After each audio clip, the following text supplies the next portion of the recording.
तो आज मोर ये प्रथम भिडियो मो गाँ को इंट्रोड्यूस करी कहीं मो गाँ ही हूँ मो जिंदगी यहीटा हूँ आम गाँव एरिया यही पुल जेटा देख ना से पुलटा रोचे आम यहाँ खटी जहाँ भाभी ये आम बसिक सदा खटी करे गोटे गोटे स्मल खटी आम पदार तो जहाँ भी खूब खटी अच्छी तो गोटे स्मल खटी गोटे आमर तो मुझे जाऊँगी क्षीर आने कारण मु ढेर दिन क्षीर खाई नी मैंने आम क्षीर बंद है गाँव भी कौटी क्षीर मिलू भी नाला तो आज आसी मोर गोटे आई घर को जेजेमा भी कहने चले घर को मुझे आसी सी कहले कि आज छुआ आमर क्षीर हो क्षीर आसी नहीं पार तो मुझे आई क्षीर नहीं आ ठाकुमा हाँ हाँ जाऊ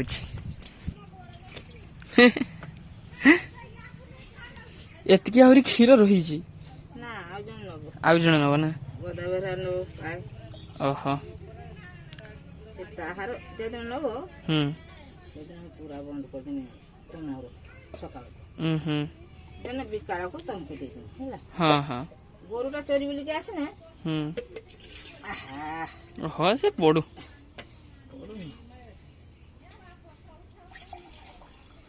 सकाल दे तीन पा दूध दे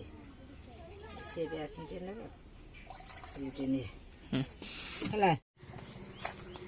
ओए छोटो ओए छोटो माइस किस्सा है हाँ क्षीर से मु खाऊ नथिना माने सरी गाँव कारीगर पचारा कोई मिल नथला तो से कहले ठाकुमा ये कहले तो आणिकी देले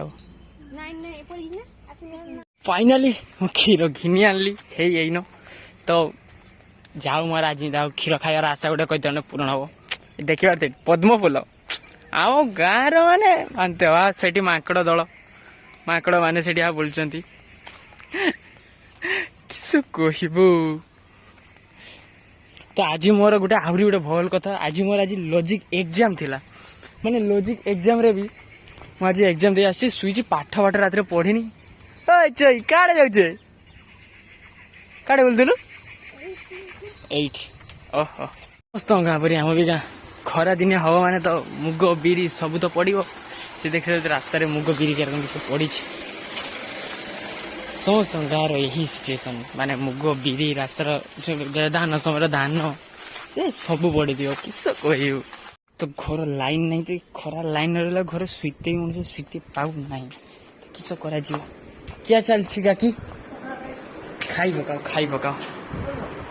ना ना बसियार नहीं आम ब्लॉगिंग एक्सपर्ट देखो मो काकी ए खाऊले तो काकी जेजे किस कारण डाकी काकी जाऊँ किस दाना दाउली किस देवाई से काकी गले काकी खाते कौन पखाड़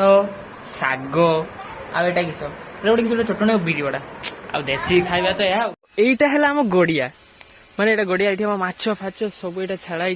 तो यहाँ है आम घर पछपटर भ्यू यहाँ भी है आम गोटे गड़िया यहाँ आम घर पछपटर भ्यू पूरा दूर दूर जाए बिल एठी अच्छी बिल घर सेठी एटा हम एनएच पाख घर कहते हैं एनएच 60 आम घरटा एरिया रे एनएच 60 घर पाख यहाँ आम कहते हैं होम पाई गोटे रास्ता यहाँ आम गोटे रास्ता गोटे पर्सनाल रास्ता यहाँ आम निजे बनईचु सेठी दूर रे मो काकी अच्छी तो एबे मु घर को जाऊँगी कारण कि एबे गाधिया पाधिया करिया टाइम भी हो गलानी प्राय 11:30-12 पाखापाखि टाइम हो तो मोर बिकाला मैं ऊपर ओली मोर एग्जाम भी अच्छी क्लास भी अच्छी तो मुझे प्रिपेयर भी हेमी तो आमर देसी ब्लॉग चैनल केमती आजिकार देसी ब्लॉग टी आपन को नागिला आप निश्चय कमेंट माध्यम आमको जनइबे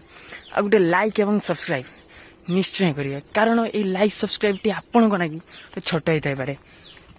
परंतु आम नागी यह गोटे बहुत बड़ कारण आपण को गोटे गोटे सब्सक्राइब और लाइक आम नागी बहुत किसी आगे कार्य करते पारे गोटे लाइक गोटे सब्सक्राइब आम नागी आपण पाखे वीडियो पहुंचे नागी आहरी सहज हो धन्यवाद ये जेजे भी काम कर आज का ब्लॉग रे एतकी थाऊ।